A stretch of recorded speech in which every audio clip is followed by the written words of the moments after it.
Hello, students. I saw your emails and I thought to kind of address the discussion on frameworks, theories, and models.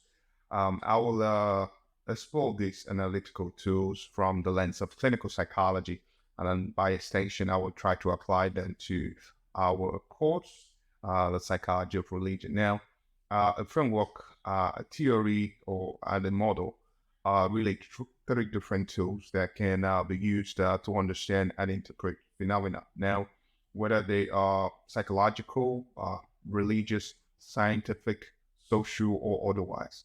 And these terms can be they can often overlap, and they can also be used interchangeably in certain contexts.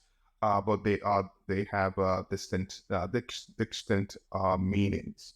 Um, First, let's look at this from a clinical psychological lens. Now, we have frameworks. A framework in clinical psychology provides a broad perspective and context for understanding a topic. Now, it also sets the foundation and guides our approach to assessing or and treating mental health issues. A good example of a framework in clinical psychology would be the biopsychosocial framework. Now, this particular framework recognizes the mental health and illness kind of result from complex interactions between biological, psychological, and social factors. It also suggests a comprehensive or radicalistic approach to mental health.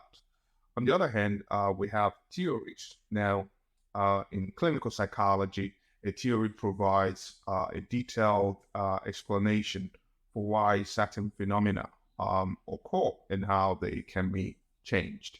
For instance, we have cognitive behavioral theory in clinical psychology, which is often used, and it kind of posits that mental health issues often stem from maladaptive thought patterns, and behavior.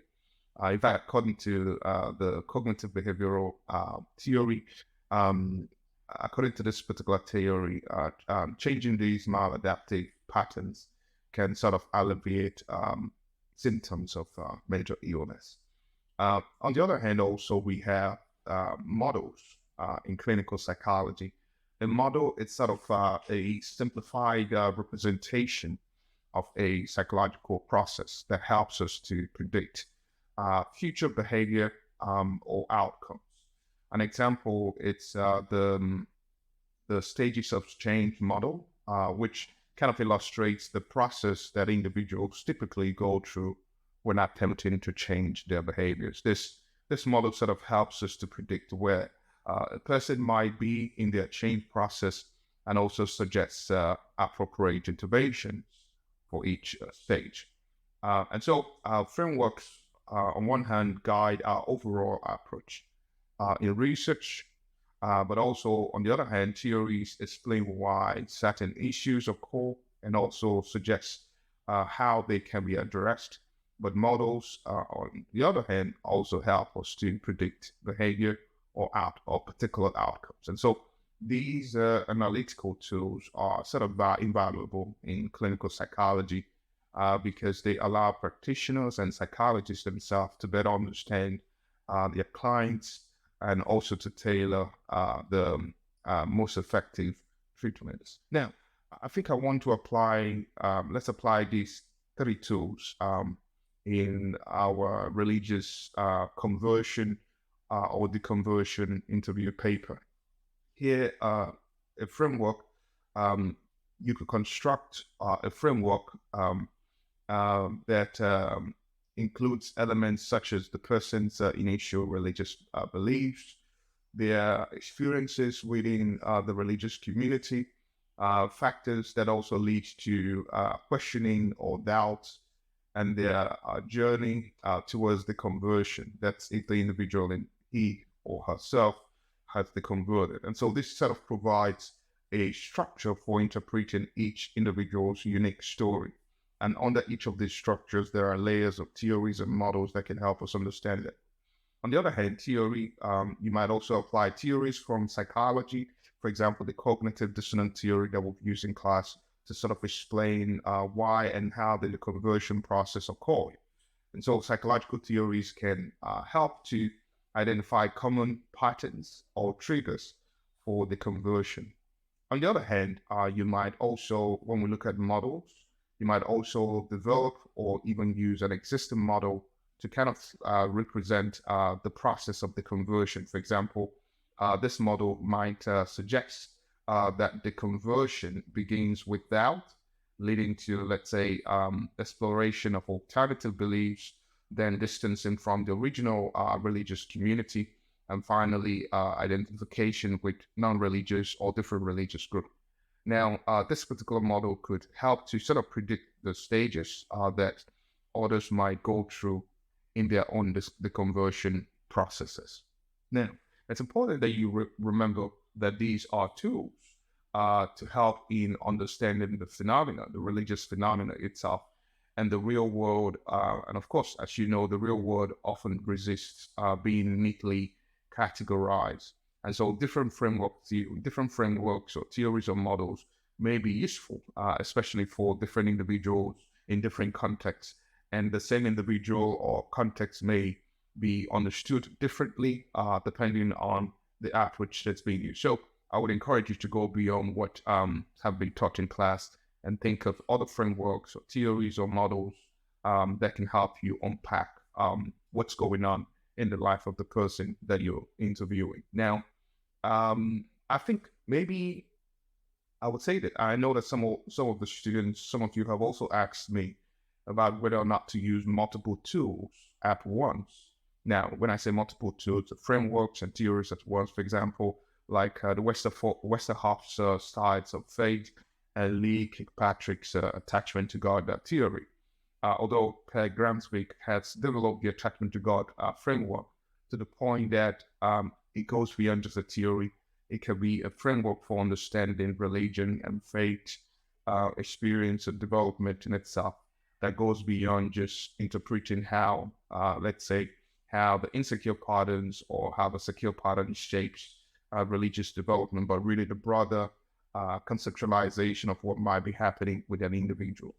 But let me just use Westerhoff's styles of faith as a framework to kind of explain what, let's say, an interview paper might look like, let's say, if you're using a particular model.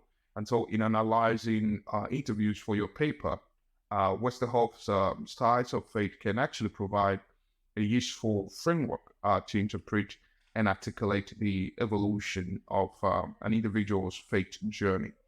For example, I think it's important to look for markers in the narrative, markers that kind of signify shifts from one stage to another. And at the same time, these markers could be the sensuous, could be emotional experiences that sort of characterize the experience fate. It could be the social and cultural influences that might denote an affiliative fate.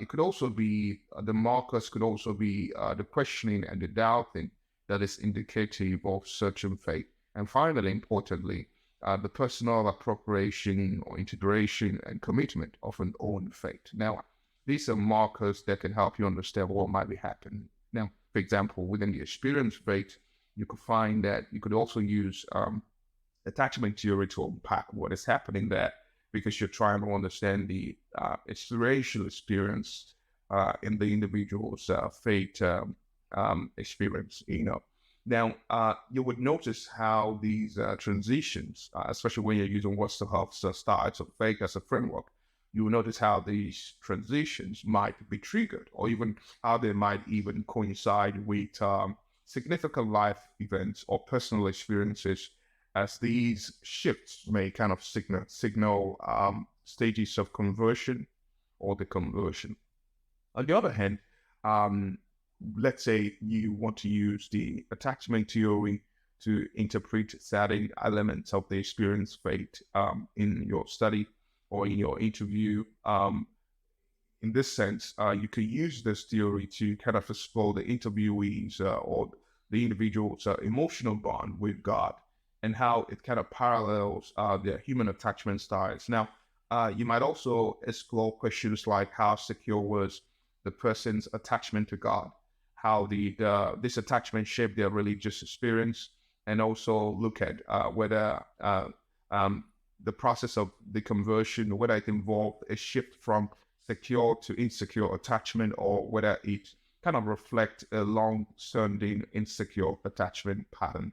Now, this theory, attachment theory, for example, could help you to shed light on the emotional and also the psychological aspects of the conversion experience within the experience phase, start, especially if you're using Westerhoff. On the other hand, if we're trying to look at a model, now I think let's take, for example, the compensation model of the attachment to God theory. Now, you could use this model to kind of investigate whether the person's attachment to God, whether it serves as a compensation for insecure attachment in human relationship. For instance, did they turn to God for comfort and security when people in their life were not available or lacking or unsatisfactory? And if so, the changes in human relationship that, for example, forming secure attachment, did that reduce their reliance on God and contribute to the conversion? And so, alternatively, you could also see if their attachment to God was already secure, and if it was, the process of the conversion involved seeking alternative sources of security and comfort. And so, these are some of the questions that you could ask, especially when you try to apply all this. And so, in these ways, whether it's Westerhoff's styles of faith, the attachment to God theory, or even the models of attachment to God theory, let's say the compensation or correspondence model, they can provide rich, multidimensional insights into the process of religious conversion and the conversion. And so my point is this: don't just look at it from just one lens. Feel free to use multiple tools, whether it's a framework, and then under that framework, you use a theory that can help you unpack it, and then explain the model so we can better understand what is happening with the individual. Now, I hope that this has been helpful. If you have any questions, please don't hesitate to contact my office or send me an email, and I'll be happy to have a chat and guide you through the process. But I'm looking forward to reading all your interviews, and I'm wishing you all the best. You take care.